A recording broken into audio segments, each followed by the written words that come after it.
Shedeur Sanders. Some folks online had some things to say about him passing the ball before.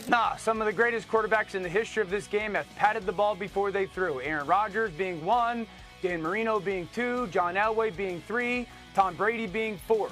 Yeah. Now, is there a little bit of reality to if you are a patter of the football and an average arm and don't play with elite timing and anticipation with ball placement, could it hurt you at times? Yes. Or even in the pocket, could it make you hold the football a little bit longer? Yes. So some of those names that I mentioned, these clips that you're seeing, guys did it and it didn't hurt them. Shedeur's got real wild patting the football, but sitting there saying patting the football is going to be the downside or downfall to him in the NFL, I just think is outrageous. You throw the slant, you throw the smoke, you throw the speed out, that ball's got to go. And if you look at these guys that were patting the football, they were patting to get their timing because they're throwing the ball down the field. Downfield. But on the speed out, it's going the other way. It's Shannon, and you notice it's really like how quick of a trigger you have. Yeah, how like, quick the pad is correct. Those guys are whack, and Shedeur doesn't necessarily have, like Cam Moore, that would be the difference between Shedeur and Cam in this. Cam pats it too, but Cam's got an absolute hand cannon, quick trigger. That ball comes out fast. Yeah. Shedeur doesn't. So, again, I don't think it's this make or break thing, but I do believe he's going to have to be really, really good at some of the other elements to make sure that's not a downfall. He looks a little bigger than I thought. He looks like like he's gotten a little bigger, number one. Number two, I'm not trying to minimize the significance of what y'all point to in terms of patting ball, because this is the National Football League, and every little idiosyncrasy can ultimately, it can plague you going up against elite defenses. But it just seems like folks are looking for reasons not to like Shedeur Sanders.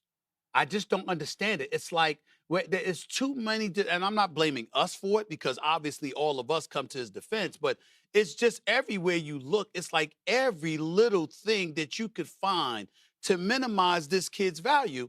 It seems to me that's what people are doing, as opposed to recognizing the fact the brothers comes from an exceptional pedigree. He has stepped on a football field and has proven he can win. He has performed under duress, which is one of the key things we want to see from a quarterback. He has the poise. He doesn't flinch under pressure.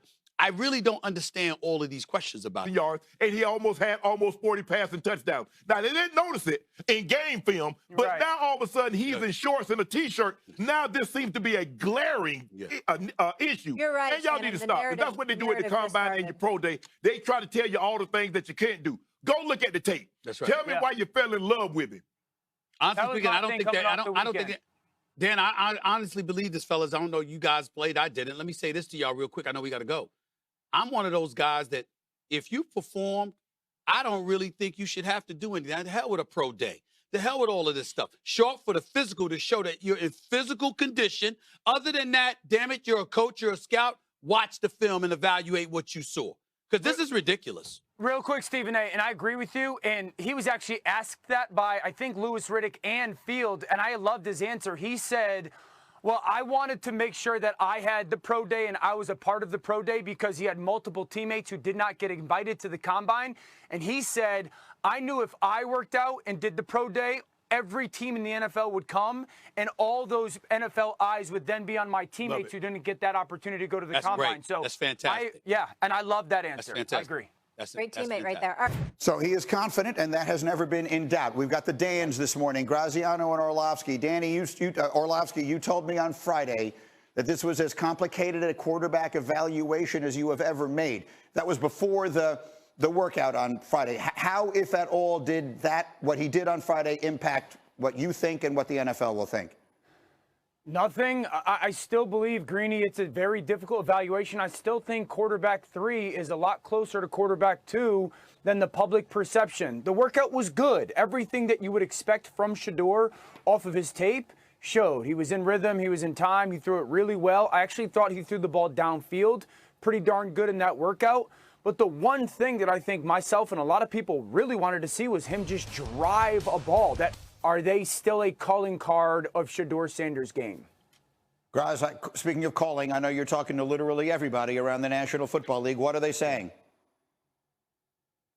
Very similar to what you're hearing from Dano there. Like, if you went into Friday's workout feeling a certain way about Shedeur Sanders, your opinion probably did not change based on what happened there and goes here. And I don't think that he did.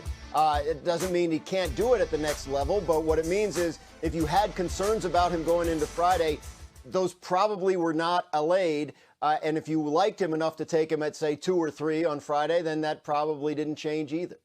Go ahead, Dan.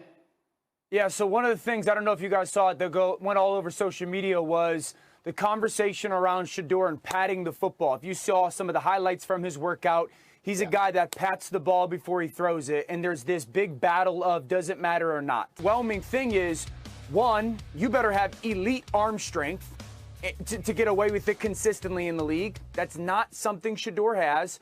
Or you better have insane timing and accuracy, insane timing and ball placement like Tom Brady did.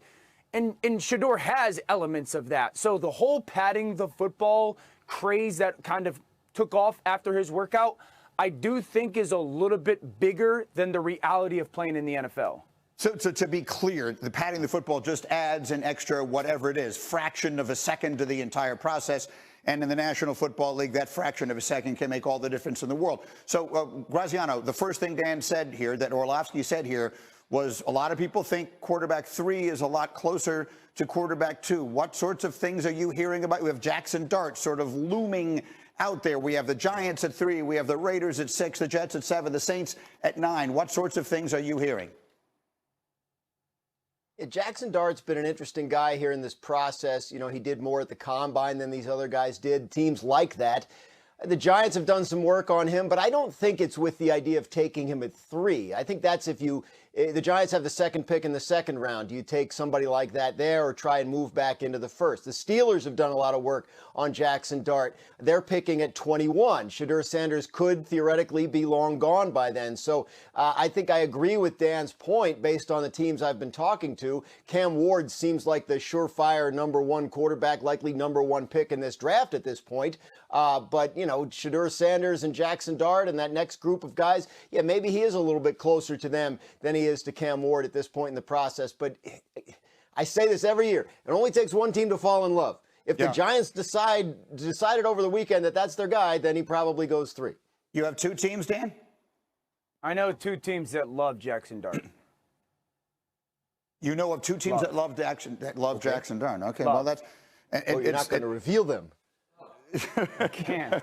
Okay. You know that. Well, then the question is, where are they? Just tell me where they're picking in the draft, and I'll extrapolate it out from there. We'll see. Look, this is...